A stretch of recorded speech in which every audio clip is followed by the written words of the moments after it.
the brother of a United States citizen arrested on Friday.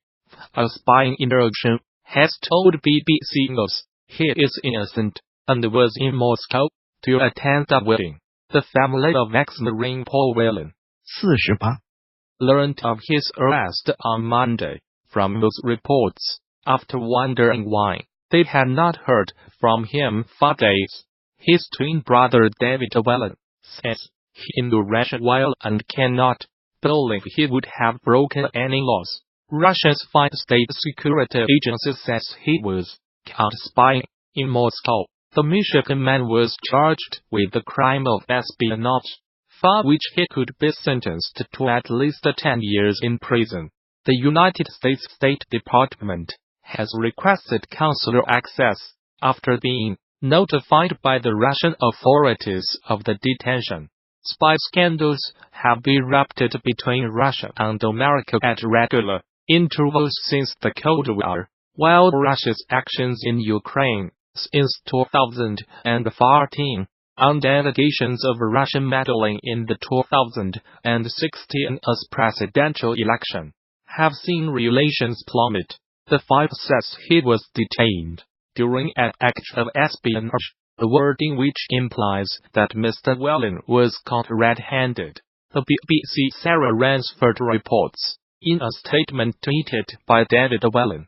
His family said it had been out of character for him not to be in contact even when traveling. My brother was detained by the Russian government on Friday as an alleged spy. While the law library info focus will remain, you may see an increase in off-message topics until we get him safely home. Pic. Twitter. Come to have 1 End of Twitter post by @DavidWhelan. Speaking to BBC News on Tuesday, David Whelan said his brother had arrived in Russia on 22 December and had been due to return on 6 January. He had been attending the wedding of a fellow former Marine to a Russian citizen and had planned to visit Russia's second city, St. Petersburg, in addition to Moscow. Paul Whelan, his brother said, has been visiting Russia for business and pleasure since 2007, working in corporate security with automotive industry components firm, but one were his most recent employer, as well as serving in the United States military. He has worked in law enforcement in the past. Paul Whelan would stand out in a crowd, his brother suggested, as he is about 6 foot 8 meters, and kind of hefty with a former soldier's build. But asked if he could think of any reason why he had attracted the attention of Russian security services, David Whelan was adamant there was none. I cannot imagine how someone with a law enforcement background, who is also a former United States Marine, and who is now working in corporate security, and is also aware of the risks of travel, would have broken any law, let alone the law related to espionage. He said, his innocence is undoubted and we trust that his rights will be respected, the family said in its statement. Paul Whelan's 3 siblings have contacted congressional representatives, the United States Embassy and the State Department, which David Whelan described as very helpful. Russia's obligations under the Vienna Convention require them to provide consular access, a State Department representative told BBC News. We have requested this access and expect Russian authorities to provide it. Due to privacy considerations, we have no additional information to provide at this time. The two countries have been spying on each other for decades, but very few United States citizens have been arrested for espionage on Russian territory. The two countries have expelled each other's diplomats at intervals, notably last year, over the nerve agent attack in the United Kingdom, which was blamed on Russia. Last month, a Russian gun rights activist held in the United States, Maria Butina, pleaded guilty to conspiracy. United States prosecutors say she acted as a Russian state agent.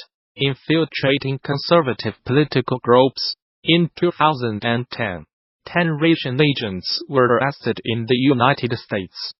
A deep-cover espionage, and later swapped for Russians convicted of spying for the West. The United States military says it has killed 62 fighters from the Islamist group Al-Shabaab in 6 airstrikes in Somalia. 4 airstrikes on Saturday killed 32 militants, and a further 2 on Sunday killed 28. It said in a statement, "These were the deadliest air attacks in Somalia since November 2017, when the United States said it had killed 100 militants." Somalia has seen a sharp increase in the number of airstrikes and casualties since President Donald Trump took office in the United States in January 2017. A tally by the Bureau of Investigative Journalism reveals that at least 400 people have been killed in airstrikes since the beginning of 2017, far more than the previous 10 years combined. The latest strikes bring to at least 40 the number carried out in Somalia so far this year, compared with 35 recorded in 2017.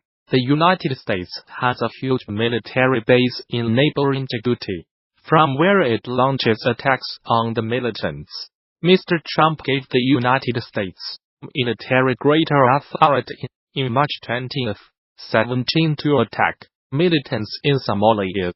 Traditionally, United States presidents have been wary of intervening in Somalia since ATN Special Forces soldiers died fighting militias in the capital Mogadishu in 1993, a battle dramatized in the film Black Hawk Down.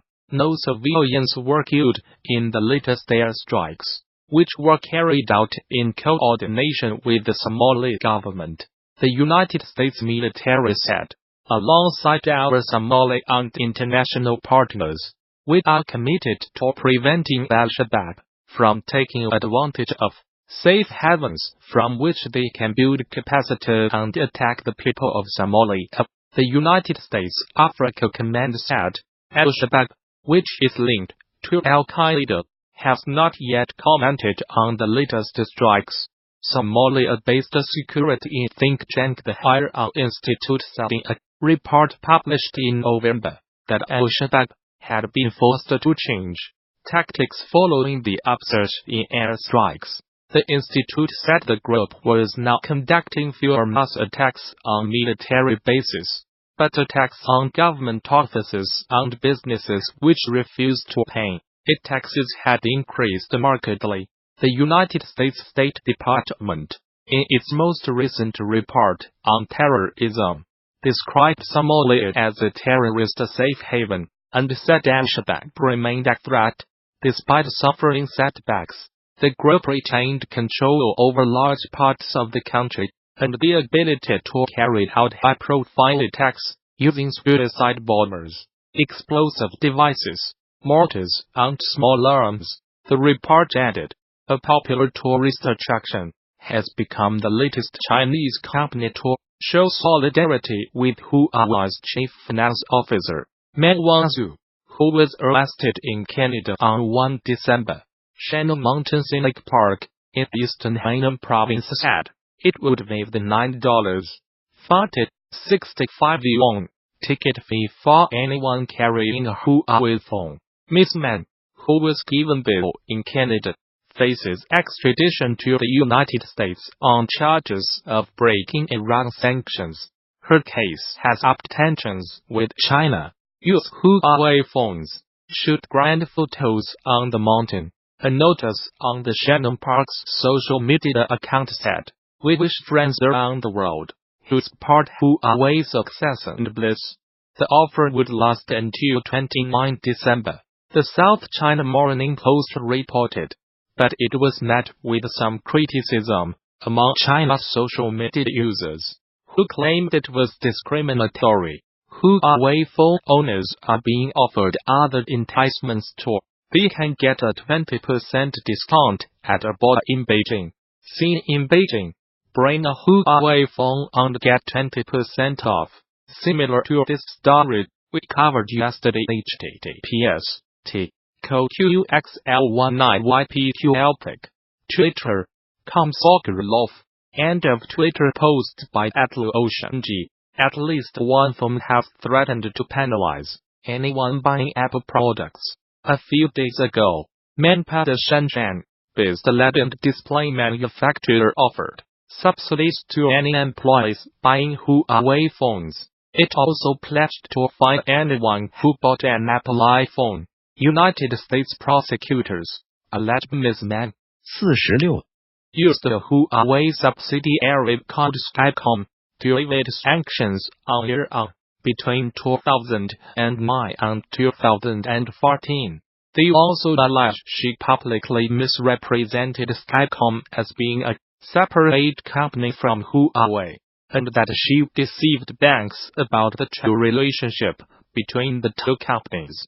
Ms. Man, who is the daughter of Huawei's founder, has denied any wrongdoing and said she will contest the allegations. Life of Huawei's high-flying errors. The United States has been investigating the Chinese telecoms giant, the world's second-largest smartphone maker, since 2016, believing that it used Skycom to bring United States manufacturing equipment and millions of dollars in transactions to Iran in violation of sanctions.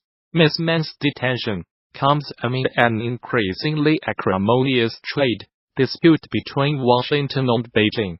China is angry at her detention, saying she has not violated any laws.